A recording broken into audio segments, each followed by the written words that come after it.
Hey there guys, welcome back to Artifact Studios. This is a new video, and this one I want to talk about my newest MIDI controller, the DJI Tech Tools MIDI Fighter Twister. I've been using this for about a week now. Been playing around with it for about a few days, and I have to say, the build quality is really solid. This thing is gonna last me a while, and I can actually really get crazy with this and automate stuff using these knobs, and I think this will last me years. That's definitely something you want when you buy a MIDI controller. Now, for MIDI controllers in this price range, I found out a lot of them have a quite cheapish feel to them. This one, however, first of all, the outer housing has a rubber finish, so that's already something that makes it feel solid. It feels good, and it's quite strong as well. Now, the knobs, that's something I really like. First of all, they don't wiggle, so they're really solid knobs, and they also have that rubbery finish. And I've been using controllers from this price range, and the ones that I had quite, well, plasticky feeling knobs, and these ones actually have rubbery knobs, so that's really good. Now, you can see it has 16 knobs, so you would think you can assign 16, or you can assign parameters to one of these 16 knobs, and that's pretty much correct. But in total, this device has 64 assignable knobs. So how does that work? Well, on the side, on each side of this particular device, you get 3 smaller knobs. Now, you can see them right now. I might be able to show them to you if this camera can pick that up. I think you might be able to see it just slightly over here. Well, in this screenshot you can clearly see them. So you have 3 of those buttons on either side, and those, well, you can assign those to different things as well. That's something you can do. But the other thing you can do with that is switch through the banks. So I can switch to my second bank, the third bank, and the fourth bank. So you actually have 4 banks of 16 knobs where you can assign different parameters to. So that being said, I want to show you just a little bit more. This is the actual software that comes with it, with which you can set up the MIDI Fighter. Now, you can see right here that I'm setting this up. I've set this up. I have 4 banks, and every bank has different colors. When I click one of these banks, the banks change on the MIDI Fighter itself as well. That's pretty cool. So what else can I do in this particular piece of software? Well, you can see right here that I have all these knobs, right? And if I click the upper left one, I can, for instance, say I want to make this a blue color. So you might notice, I don't know if you can see that, but the LED under the upper left knob is still green color. So if I now click send to MIDI Fighter, it's gonna turn off for a moment, flash, and then you can see I now have a blue upper left knob. So you can change the colors for each one of these, and that's pretty cool. And if you hit multiple, you can actually select multiple of these knobs, make them all blue, and you can also change the on color. Now the on color is the color that you can see when you push one of these knobs. So when I push that, you can see it turns red. Now I can click on color and you can see they're all red. I can make this, let's say, yellow, and now I click send to MIDI Fighter,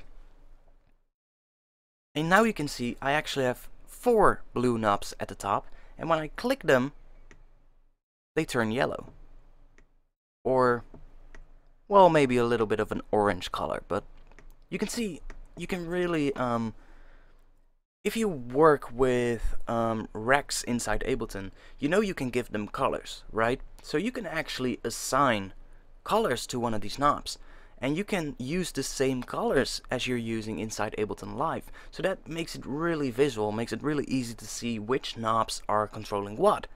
And yeah, that's just a little thing I really like about it. It's nothing revolutionary, I guess, but it's quite cool and it's quite helpful.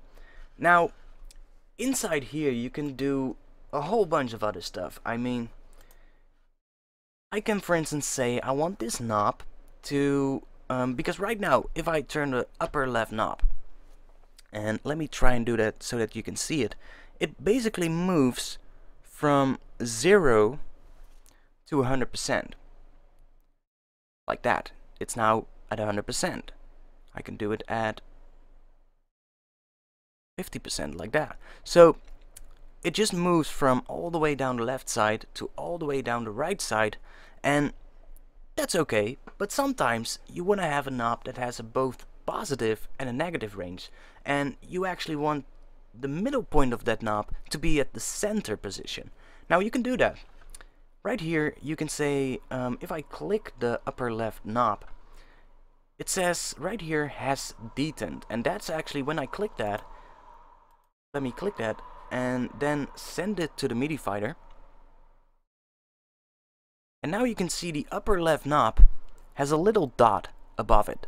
So that means that this knob will be able to go both positive and negative. So I can move this left. And you can see it gets a negative range.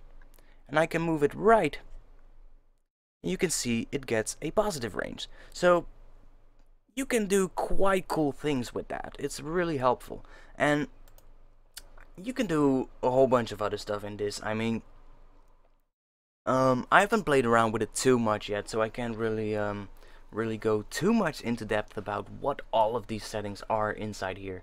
But just there's quite a lot of possibilities with it. So on the DJ Tech Tools website, if you go in the top menu to mappings, to MIDI maps, and you can click that, and it'll bring up this page. Now I can say I want a mapping for my controller, and that's the DJ Tech Tools MIDI Fighter Twister. And you can see it has a whole bunch of different ones available.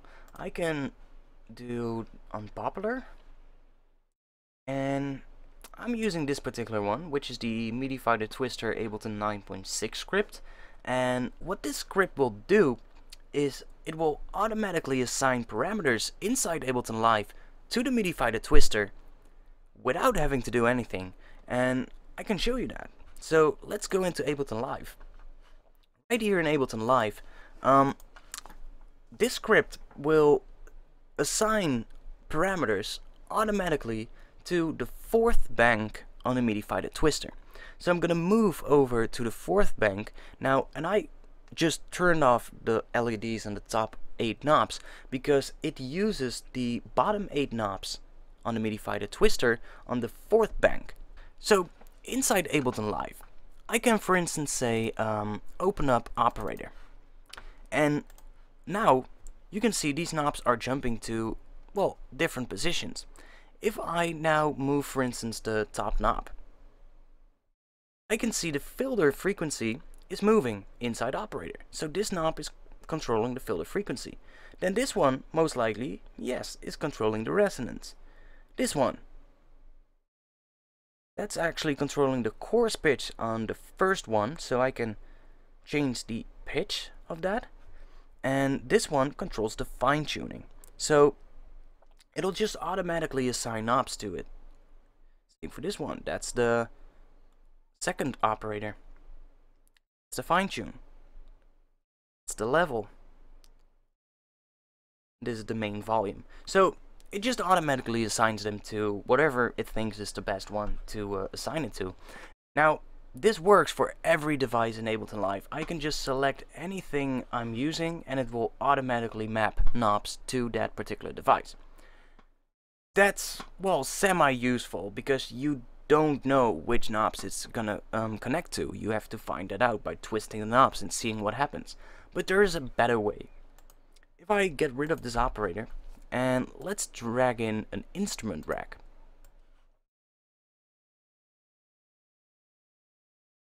So now I have an instrument rack, and I can play. And right now you can see the knobs are again at different positions. But right now, because I've got a MIDI rack and I've got the rack selected, and we have 8 macro knobs over here inside the rack. And if you look closely, you can see that these 8 macro knobs, the positions of that correspond to the positions on the MIDI Fighter Twister. So when you select a rack, and that can be an instrument rack, an audio effect rack, or a drum rack, it'll automatically assign these 8 knobs to the 8 macro knobs on that particular rack. So now I can play a note, I can start changing the settings.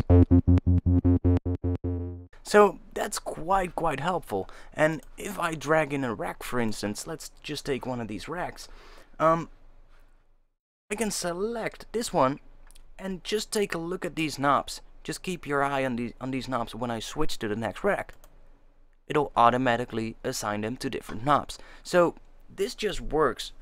Whatever you've got selected, it'll assign knobs to it. And remember, you still have these 8 knobs free, these top 8 ones, and you have these 3 additional banks of 16 knobs that are free to be assigned to whatever you want. I can say, maybe I want to assign some stuff to that. I just want to make something cool with it. I can drop in an operator, and I can, let's say I want to assign this knob to the MIDI Fighter. I can say edit MIDI map, turn the knob I want to assign it to, go out of MIDI map, and now the level of the second operator is being controlled by this particular knob. So you can see that it just works.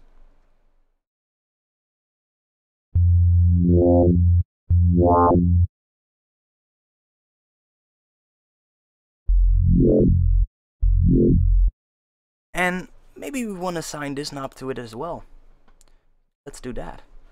And I can change the range of that second one so that it, well, it moves just a little bit less than the other one. And now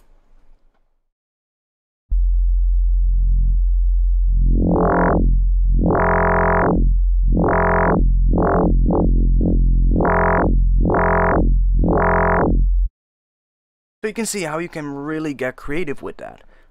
So that's it. I mean, I haven't worked too much with it yet, so I can't go too much into detail, but you will probably see me using this a lot more from now on. I've been using it for a while, and I have to say it really works a lot. I mean, in the past week I've been using this and I love it. So yes, you're probably gonna see me using this a bit more. Now, before I finish this video, I want to let you know that on my website right now there's a 40% discount on all of my sample packs and preset packs. I'm doing that because I've reached 40,000 subscribers, and if you want to get a 40% discount, just go to my website, which is www.artifacts-studios.com, and inside the web store you can fill in the code 40k special during the checkout, and you will actually get a 40% discount. So if you want to get some cool little sample packs, or you want to get some cool preset packs for Serum or Massive, then definitely check out my website. The link will be in the description below this video, and I hope that you're gonna like that. Now, I hope to see you back soon in the next video, and that's it. Peace.